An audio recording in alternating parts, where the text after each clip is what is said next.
Assalamualaikum warahmatullahi wabarakatuh. Saya Ayu Lestari, NIM 321920 akan menjelaskan tentang konsep konsumsi dalam Islam.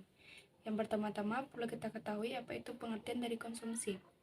Konsumsi pada dasarnya adalah mengeluarkan sesuatu dan tentunya untuk mendapatkan sesuatu yang dapat dipergunakan untuk memenuhi kebutuhan sehari-hari.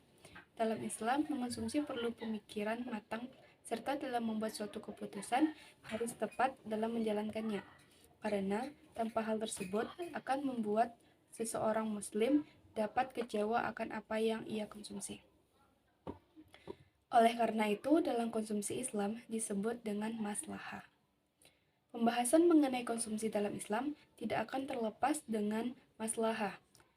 Tujuan Islam dalam melakukan segala kegiatan yang sehari-harinya yaitu merupakan kesejahteraan umat manusia. Oleh karena itu, dalam semua barang atau benda ataupun kegiatan jasa yang dilakukan haruslah memiliki konsep maslahah. Imam Al-Ghazali menyatakan bahwa konsep maslahah atau kesejahteraan sosial sebuah konsep yang mencakup semua urusan manusia. Hal ini membuktikan bahwa dalam semua kegiatan yang dilakukan oleh manusia haruslah mempunyai maslahah. Karena dengan demikian akan terwujud suatu kebaikan bersama yang akan bermanfaat bagi semua umat manusia. Baiklah, hanya sekian dari saya. Assalamualaikum warahmatullahi wabarakatuh. Assalamualaikum warahmatullahi wabarakatuh. Saya Randa Putra Derita dengan NIM 32191110 akan melanjutkan pembacaan materi yaitu konsep teori konsumsi. Yang mana konsep teori konsumsi ini ada 3, yaitu kelengkapan, transitivitas, dan kontinuitas. Yang mana kelengkapan ini adalah dalam situasi apapun, individu selalu dapat menentukan secara pasti apa yang mereka inginkan.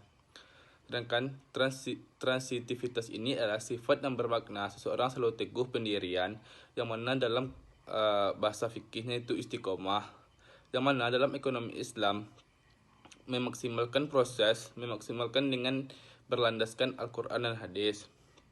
Yang ketiga yaitu kontinuitas, yang mana sifat yang bermakna tidak dapat melakukan yang baik sepenuhnya dan jangan meninggalkan yang baik seluruhnya. Sekian dari saya. Assalamualaikum warahmatullahi wabarakatuh. Assalamualaikum warahmatullahi wabarakatuh. Baik, saya Alinda akan melanjutkan materi dari kelompok kami, yaitu landasan teoritis dan filosofis konsumsi Islam dan konsep final spending. Konsumsi dalam Islam pada hakikatnya bertujuan untuk mencapai maslahah duniawi dan ukhrawi. Maslahah duniawi tercapai dengan terpenuhinya kebutuhan sandang, pangan, papan, kesehatan, pendidikan, serta hiburan. Kebutuhan ukhrawi terpenuhi apabila barang yang kita konsumsi didapatkan dengan metode yang halal dan barang tersebut dihalalkan dalam Islam. Final spending ialah konsumsi dan infak seorang muslim, yaitu konsumsi berorientasi duniawi untuk menjaga berbagai macam kebutuhan daruriyat. Lebih jauh lagi, konsumsi adalah penjagaan dalam hurriyat al-khams, agama, kehidupan, akal, keturunan, dan harta benda. Infak berorientasi kepada akhirat dan juga merupakan tabungan pahala di sisi Allah Subhanahu wa taala. Sekian yang dapat saya sampaikan. Assalamualaikum warahmatullahi wabarakatuh.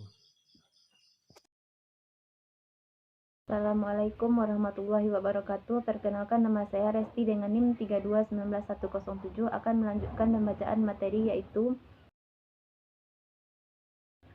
final spending. Yang pertama, perilaku konsumsi. Islam konsumsi pada hakikatnya merupakan menghasilkan sesuatu dalam rangka memenuhi kebutuhannya. Tujuan konsumsi dalam Islam adalah untuk mencapai maslahah duniawi dan ukhrawi. Capainya dengan terpenuhinya kebutuhan kita, sandang, pangan, serta pendidikan dan hiburan. Sedangkan ukhrawi terpenuhi jika barang yang kita konsumsi didapatkan dengan metode yang halal serta barang tersebut juga dihalalkan dalam Islam. Ada 4 tingkatan para fuqaha menjadi konsumsi sebagai hal yang baik. Yang pertama, wajib mengkonsumsi sesuatu yang dapat menghindari diri dari kebinasaan. Yang kedua, sunnah, mengkonsumsi sesuatu yang lebih dari kadar yang menghindari diri dari kebinasaan. Yang ketiga, mubah, mengkonsumsi sesuatu yang lebih dari yang sunnah sampai batas kenyang. Yang keempat, konsumsi yang melebihi batas kenyang. Final spending adalah konsumsi dapat dan infak seorang muslim, yaitu mengkonsumsi yang berorientasikan duniawi untuk menjaga berbagai macam kebutuhan daruriyat. Assalamualaikum warahmatullahi wabarakatuh. Perkenalkan, saya Cindy Febrianti dengan NIM 3219098. Baiklah, di sini saya akan membahas hubungan konsumsi, investasi, dan tabungan. Konsumsi adalah bagian dari pendapatan yang dibelanjakan, dilambangkan dengan C. Kemudian investasi. Investasi adalah bagian dari pendapatan perusahaan yang ditanam sebagai tambahan modal. Investasi disimbolkan dengan I.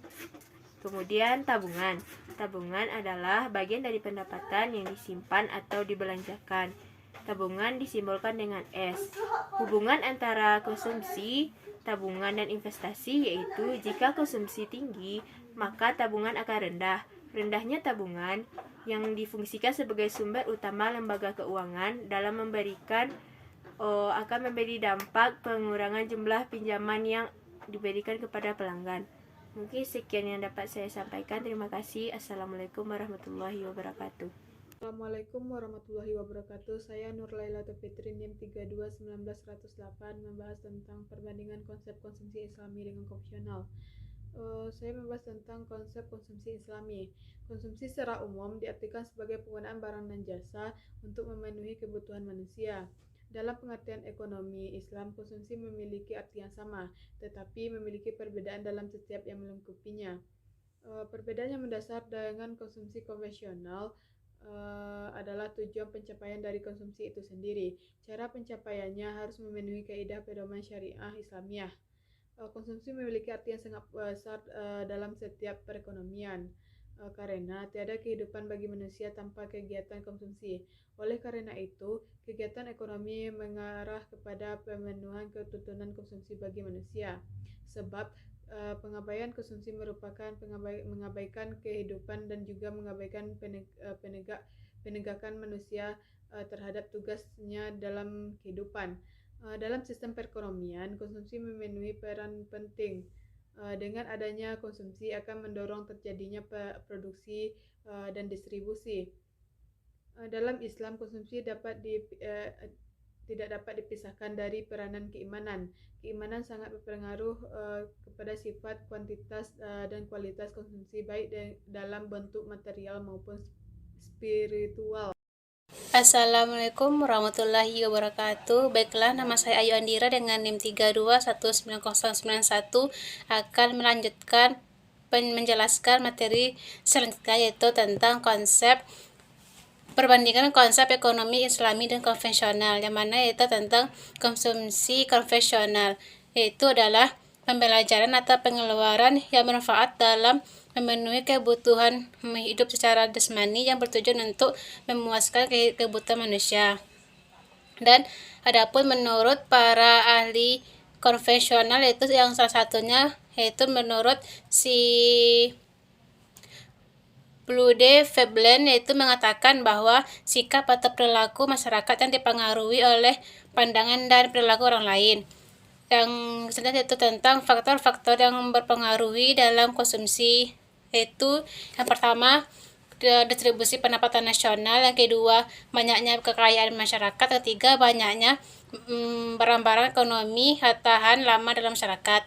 Dan selanjutnya yaitu adapun faktor-faktor yang menentukan tingkat konsumsi untuk barang normal, yaitu yang pertama pendapatan konsumen, kedua tingkat harga, sosial ekonomi, tingkat sosial, dan lain-lain. Sekian dari saya. Assalamualaikum warahmatullahi wabarakatuh.